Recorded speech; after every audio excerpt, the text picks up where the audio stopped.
Good morning! Meron po tayo dito isang pipino.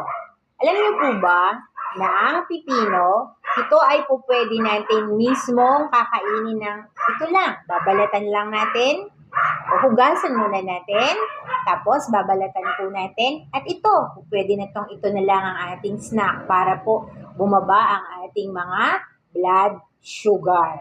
Di po ba? So, ito po ang ating pipino. Ito po ay napapanahon ngayon. Bagay na bagay sa mainit na panahon. Di po ba po pwede natin tong ilagay natin sa rep.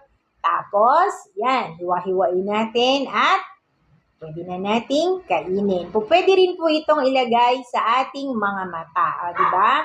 Hiwain nyo ng pabilog para dun sa mga irritated at pagod na mga mata. So, ito po ang pipino.